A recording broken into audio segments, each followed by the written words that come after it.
pessoal, tudo bem com vocês? No vídeo de hoje estaremos falando sobre salicilatos. Você sabe o que são salicilatos? Bom, os salicilatos são qualquer sal ou éster de ácido salicílico. São produtos químicos encontrados nas plantas e são os principais ingredientes da aspirina e de outros medicamentos analgésicos. Eles também são encontrados naturalmente em muitas frutas e vegetais, bem como em muitos produtos de saúde e beleza. O ácido salicílico vem sendo utilizado como medicamento há mais de 3.500 anos. Foram encontrados registros onde se recomendava o uso de infusão de folhas secas de murta, folhas essas que possuem o ácido salicílico em sua composição, para o alívio de dores reumáticas. Em 1897, Felix Hoffmann, com a ajuda de seu chefe, professor Heinrich Dresser, chegou à fórmula final do medicamento que viria a ser o mais popular do século XX, a aspirina. Isso ocorreu através da adição do grupo acetil no ácido salicílico, sintetizando o composto ácido acetilsalicílico. Este apresenta menos efeitos adversos que o seu precursor. Também apresenta maior efeito analgésico e antipirético. Apesar da aspirina ser utilizada há anos, apenas em 1971 foi descoberto seu mecanismo de ação. Mesmo após o surgimento de muitos novos fármacos, o ácido acetilsalicílico, popularmente conhecido como aspirina, ainda é um analgésico mais utilizado em geral, sendo visto como padrão de comparação e avaliação com os outros.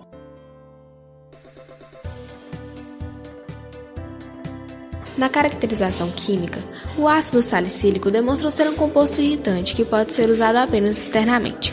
Porém, vários derivados desse ácido foram sintetizados para uso sistêmico, compreendendo duas grandes classes de fármacos: os ésteres do ácido salicílico, obtidos por substituições do grupo carboxila, e os ésteres do salicilato, obtidos de ácidos orgânicos, nos quais se mantém o grupamento carboxila e a substituição ocorre no grupo hidroxila.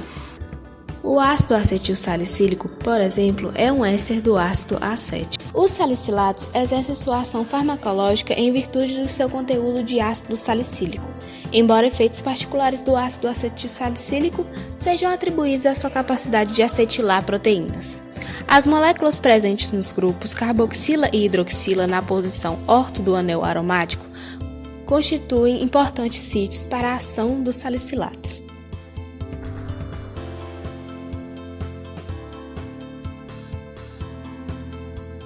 Ação e efeito. Os salicilatos reduzem a respiração celular pela separação da fosforilação oxidativa. Eles estimulam os centros respiratórios da medula, produzindo alcalose respiratória primária, que frequentemente não é reconhecida em crianças de pouca idade. Além de simultânea e independentemente, produzem acidose metabólica primária. Eventualmente, quando os salicilatos desaparecem do sangue, entram nas células e intoxicam as mitocôndrias. A acidose metabólica torna-se uma anormalidade ácido-básica primária. Os salicilatos são ácidos fracos, que atravessam as membranas celulares com relativa facilidade. Portanto, são mais tóxicos quando o pH do sangue é baixo.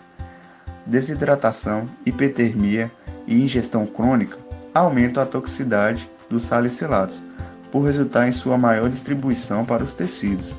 Sua excreção se eleva quando o pH urinário aumenta.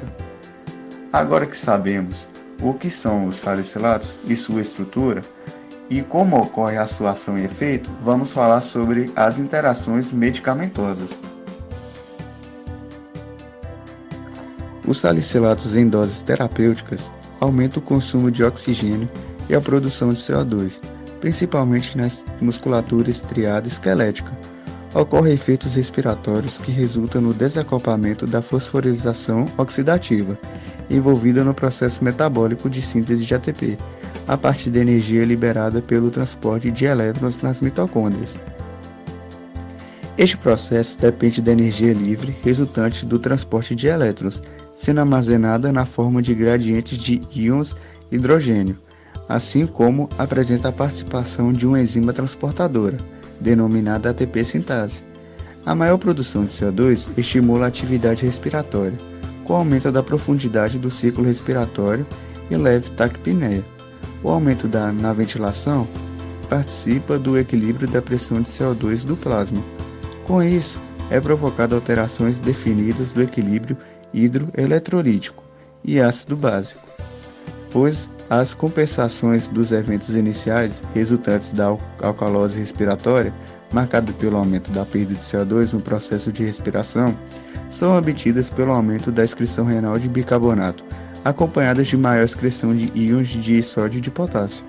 No entanto, o pH do sangue retorna ao normal como resposta à perda de bicarbonato, reflexo da acidose renal compensatória, observado com mais frequência em adultos que receberam tratamento intensivo com salicilatos e raramente progride mais, a não ser em casos de intoxicação. O ácido acetilsalicílico age como inibidor de enzimas ciclooxigenase, que resulta na inibição da biossíntese de prostaglandinas e tromboxomos. As prostaglandinas produzem analgesia e causam um efeito periférico no sistema nervoso central. Atuam no hipotálamo, dando o efeito de antipirese. A dispersão de calor é aumentada, causando a vasodilatação e aumento do fluxo sanguíneo periférico.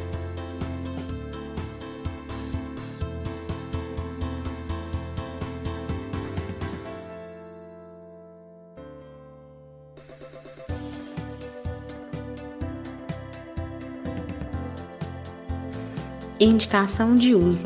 São utilizadas como drogas para seus efeitos analgésicos, antipiréticos e anti-inflamatórios. Doses baixas de salicilatos são usadas principalmente para o alívio de dor ou febre, de leves a moderadas. Altas dosagens são particularmente úteis para o tratamento de artrite reumatoide e outras doenças reumatoides.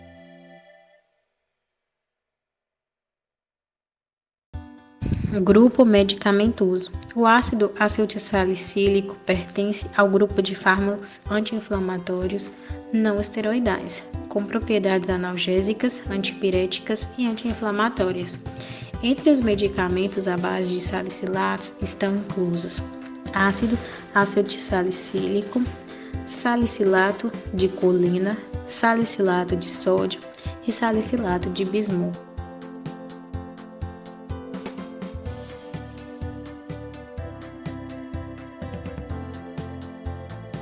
Efeitos adversos. Os efeitos adversos podem ser observados de duas maneiras, através da sensibilidade e alergia. A sensibilidade ao salicilato, também conhecida como intolerância ao salicilato, é uma reação negativa aos níveis normais de salicilato, caracterizada por sintomas físicos, mentais ou comportamentais. Os sintomas de sensibilidade ao salicilato variam muito e incluem problemas físicos, mentais e comportamentais. Os sintomas físicos mais comuns são urticária ou outras erupções cutâneas, dor de estômago, asma e outras dificuldades respiratórias. Os salicilatos estimulam primeiro o sistema nervoso central e depois o deprimem. Essas mudanças podem levar à hiperatividade, à perda de memória, à falta de concentração, à depressão e à irritabilidade. Alguns pacientes são capazes de dessensibilizar seus corpos adicionando lentamente salicilatos em suas dietas, certificando-se de que nunca ingerem o suficiente para desencadear seus sintomas. A sensibilidade ao salicilato é uma intolerância alimentar e não uma alergia. Certos níveis podem ser tratados sem problemas, ao contrário das alergias, em que qualquer nível de exposição causa alguns sintomas. Já alergias ao salicilato é mais apropriadamente denominada intolerância ao salicilato ou insensibilidade. Esta reação é frequentemente individualizada, dependendo do nível de tolerância da pessoa aos salicilatos. Há uma série de sintomas potenciais que sugerem uma alergia ao salicilato. As reações mais graves são reações de choque anafilático e estas mostram caracteristicamente o aparecimento de urticária e inchaço da face, lábios, boca e língua. Com essa reação, a respiração pode ficar significativamente prejudicada e as pessoas podem estar ofegantes ou parecer que têm asma. Reações menos graves também podem ser observadas com a alergia ao salicilato. Algumas pessoas desenvolvem erupções cutâneas ou urticária em diferentes partes do corpo. Também pode ocorrer sibilância, mas a respiração não é tão prejudicada como na presença de choque anafilático. Além disso, pode desenvolver outros sintomas, como coriza e tosse.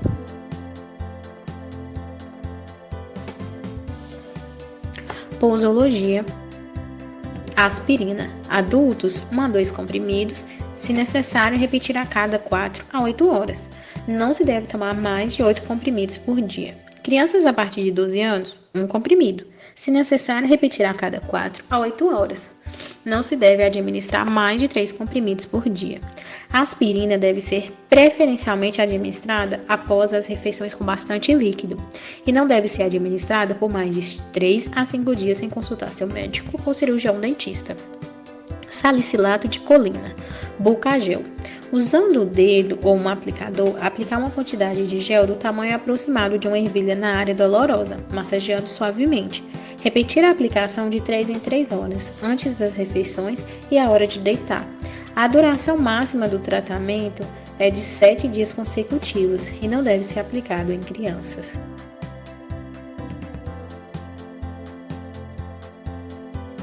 Salicilato de bismuto monobásico, Peptozil. A dose usual é de 524 mg, por via oral a cada hora, até o desaparecimento dos sintomas de diarreia, azia ou desconforto gástrico. Para o tratamento de infecção gastrointestinal por Helicobacter pylori, 524 mg por via oral 4 vezes ao dia. O tratamento deve ser associado a critério médico, com inibidores de bomba de prótons e antibióticos, amoxicilina ou furazolidona ou metronidazol, por 10 a 14 dias. Não deve se ultrapassar a dose máxima diária de 4.200 mg ao dia. Usar a medida anexa da seguinte maneira: adultos, uma dose de 30 ml. Crianças de 9 a 12 anos, meia dose, 15 ml. De 6 a 9 anos, 1/3 de dose, 10 ml. De 3 a 6 anos, 1/6 da dose, 5 ml.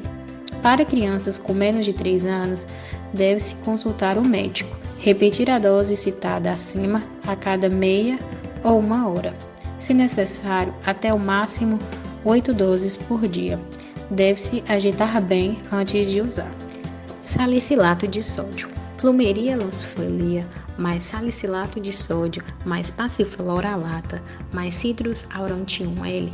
Deve-se tomar plumeria lancifolia mais salicilato de sódio mais passifloralata mais Citrus aurantium L por via oral, sempre diluído em meio copo de água.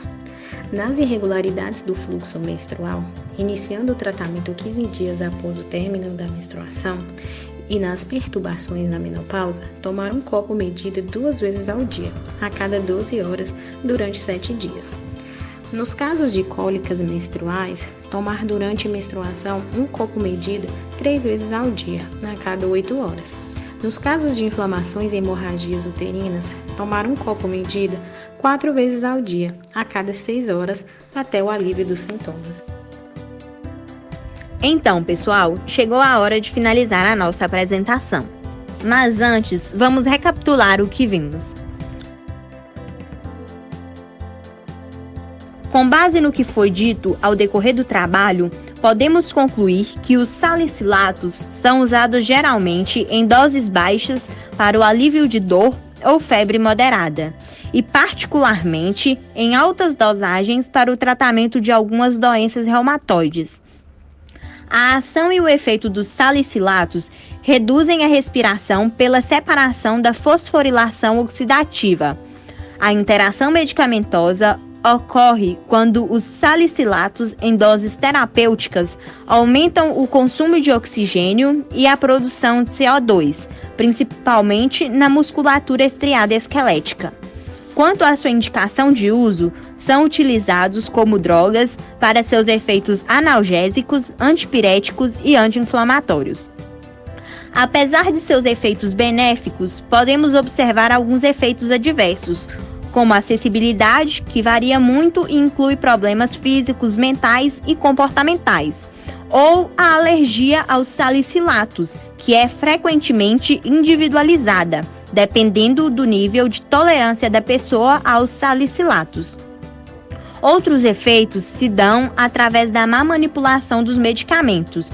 Por isso, é importante seguir à risca a posologia de cada medicamento. Sendo assim, é importante que o indivíduo procure um acompanhamento profissional para a utilização desses fármacos, visando a manipulação correta destes, evitando assim qualquer efeito adverso e indesejado.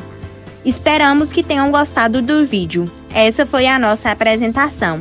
Tchau e até a próxima!